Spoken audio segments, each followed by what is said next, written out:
Hello, everyone. Thank you for joining us. I'm Jennifer, owner of Suncoast Ecological Services, which is a small woman and veteran-owned company based in Port Charlotte. I'm an FWC authorized Gopher Tortoise agent, so I do surveys and relocations. I'm also authorized to do burrowing owl relocations, bald eagle monitoring for commercial and residential projects, scrub jay territory and nesting surveys for local governments and U.S. Fisheries and Wildlife, as well as wetland delineation and permitting with the DEP and Army Corps of Engineers. I spend most of my time now doing pre-purchase assessments so buyers know what they're getting, and so they're better informed about our local flora and fauna and what's protected.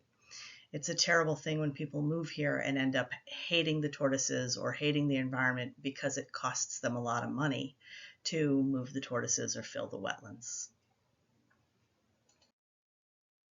Which segues smoothly into this project. We're watching rapid growth and development locally, which means that animals are being displaced and the native habitat is being destroyed. Due to the amount of fill required to build homes above the flood levels, it's difficult, if not impossible, to keep trees on the lots, and the sparse replacement requirements do not even attempt to replace the habitat destroyed. We can change that. We can't stop the development, but there's no need to kill everything that already lives here. Watching habitat being quickly destroyed on our street is very stressful. It's one of those times when we can really make a difference in our own yard.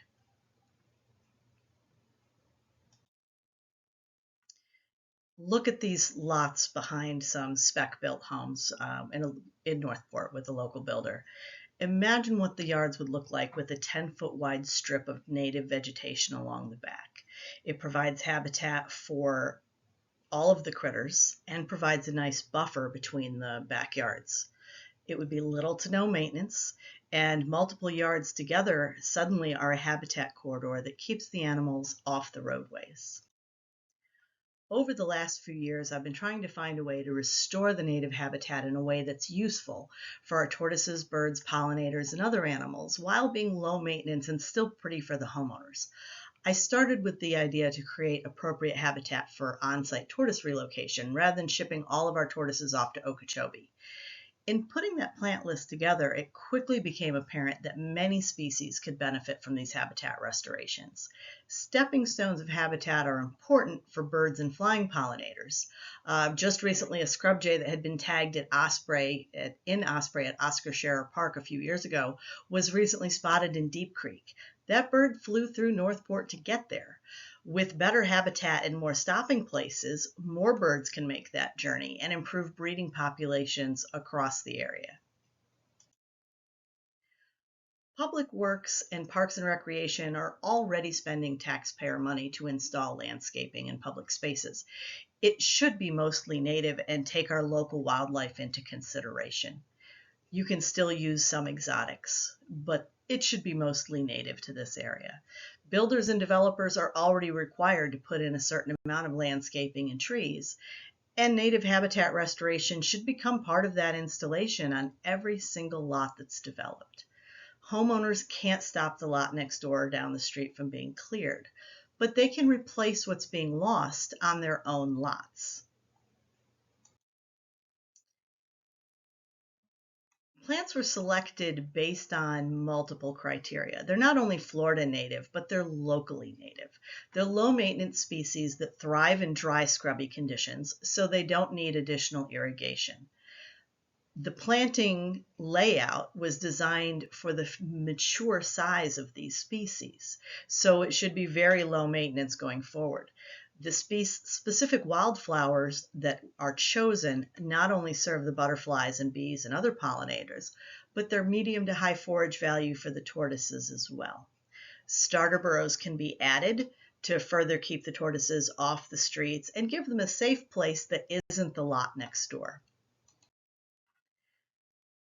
What's the cost? Big question with no solid answer. It's tough because there's so many variables. The amount of site prep varies widely. Is there vegetation that has to be removed? How much topsoil needs to be brought in and graded for proper drainage? What's the current price for the plants and who's going to do the installation? Does water need to be brought in until the plants are established? Do we need to protect the area from wandering dogs and neighbors and machinery with silt fencing? But so far, the installations seem to be varying from $2,500 to $4,500, which is still less than the cost of relocating one tortoise to Okeechobee. This is important information, and I repeat it every time I get a chance. FWC hotline and local wildlife rehabilitation places for tortoises or other injured animals such as our birds. You can help them across the road. Make sure you take them 10 feet off the road in the same direction they were heading. The tortoises do not bite. The water turtles, soft shell water turtles, and snapping turtles may. So don't be afraid to shove them across with a blanket or a towel or a sheet or something or a stick. Do not ever put them in your car to try to take them to a safer location. First, they're going to try to return to their home. Second, it's a felony. If you see someone harassing the animals, report it. The burrows are protected just like the animals are. So that includes shoving things in burrows or collapsing burrows on vacant lots. It includes driving carelessly through lots that have burrows, not all of which are marked. It includes dogs running off a leash. About half of the injured tortoises at the rehabilitation centers are due to dogs grabbing the tortoises' hind legs while the tortoises are trying to get into their burrow. You can report and transport injured animals. Just make a note of the closest cross streets where you find them so they can be returned to their home territory. Thank you for watching, thank you for caring, and thank you for helping protect our wildlife.